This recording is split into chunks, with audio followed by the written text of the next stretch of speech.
भाई अगर तुम ये वीडियो देख रहे हो इसका मतलब एक ही चीज है, जेई मेन 2026 बस 7 दिन दूर है और मैं श्योर हूँ तुम्हारे दिमाग में मिक्सड इमोशंस चल रहे होंगे, थोड़ा प्रेशर, थोड़ी फियर, थोड़ा रिग्रेट और थोड़ा होप भी। इस वीडियो में मैं कोई हवाई मोटिवेशन नहीं दूंगा, मैं सिर्फ प्रैक्टिकल बातें करूंगा जो लास्ट 7 डेज में एक्चुअली काम आती है।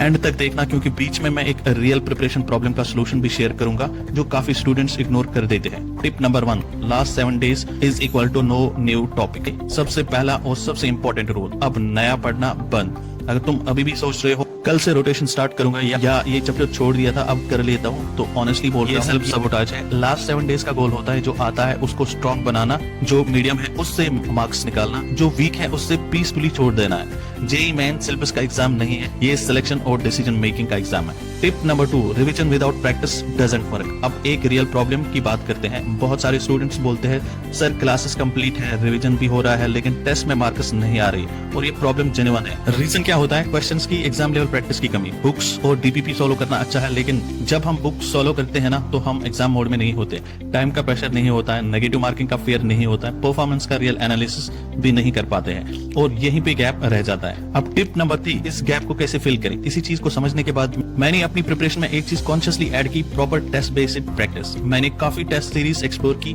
सिर्फ नाम के लिए नहीं बट जेन्युइनली ये देखने के लिए कि कौन सी चीज एग्जाम के लिए यूजफुल लगती है। और मुझे पर्सनली काफी हेल्पफुल लगी वो थी test book pass elite IT JEE main plus advance test series. इसमें मुझे सिर्फ फुल टेस्ट्स ही नहीं मिले बल्कि chapter wise tests, sectional tests, PYQs based tests और प्रॉपर स्टडी नोट्स। जो मुझे सबसे ज्यादा अच्छा लगा वो था इसका एग्जाम लाइक इंटरफेस, बिल्कुल रियल जेई जैसा फील देता था। हर टेस्ट के बाद जो एनालिटिक्स मिलता है ना उसका रियल फायदा होता है, कौन सा टॉपिक आपका वीक है, कौन सी मिस्टेक्स बार बार रिपीट हो रही है, कौन सा सेक्शन स्ट्रॉन्ग है, और जो क्वेश्चंस गलत होते हैं उनके डिटेल्ड सॉल्यूशंस भी मिल जाते हैं, तो सेम गलती दोबारा होने के चांसेस कम हो जाते हैं। एक और चीज, सिर्फ जेई नहीं है इसमें बिट सेट भी है, डब्ल्यूजेई है, एमएसटी सीईटी है, वीआईटी, ट्रिपल ई, एसआरएम, जे ट्रिपल ई जैसी और भी एग्जाम्स के टेस्ट इंक्लूडेड है और प्राइस भी काफी रीजनेबल है, अराउंड 600 के आसपास है विद 3 मंथ्स वैलिडिटी, मतलब जेई एडवांस तक का कवरेज। मैं डिस्क्रिप्शन में लिंक छोड़ रहा हूँ, फ्री टेस्ट अवेलेबल है, पहले ट्राई करो, अगर यूजफुल लगे तभी आगे डिसाइड करना। एंड अगर आप मेरा कूपन कोड यूज करोगे RZ10 उसमें आपको एक्स्ट्रा डिस्काउंट मिलेगा। Tip number 4, mock test is equal to analysis tool. Last week में मॉक टेस्ट जरूरी है लेकिन ओवरडूइंग डेंजरस भी है। Alternate day mock is enough. Mock का काम मार्क्स बताना नहीं, मॉक का काम होता है टाइम मैनेजमेंट इंप्रूव करना, सिली मिस्टेक्स पकड़ना, क्वेश्चन सिलेक्शन सीखना। इन शॉर्ट, मॉक को जज मत बनाओ, मॉक को टीचर बनाओ। Tip number 5, accuracy is better than attempts. एक बहुत कॉमन मिस्टेक जो बच्चे करते हैं, ओवर अटेम्प्ट। जेई मेन में नेगेटिव मार्किंग है, गेस वर्क महंगा पड़ता है। टारगेट रखो, केमिस्ट्री के लिए मैक्सिमम एक्यूरेसी, फिजिक्स के लिए शॉर्ट क्वेश्चंस, मैथमेटिक्स के लिए लिमिटेड बट करेक्ट आइटम। और याद रखना इस एग्जाम में हीरो बनने का टाइम नहीं है, स्मार्ट बनने का टाइम है। Tip number 6, sleep and by clock. इस टिप को लाइटली मत लेना। अगर एग्जाम मॉर्निंग शिफ्ट में है और तुम रात 3 बजे सोते हो तो एग्जाम हॉल में दिमाग स्लो चलेगा। सेम टाइम पे सोना और सेम टाइम पे उठना। Remember, fresh mind is equal to better score.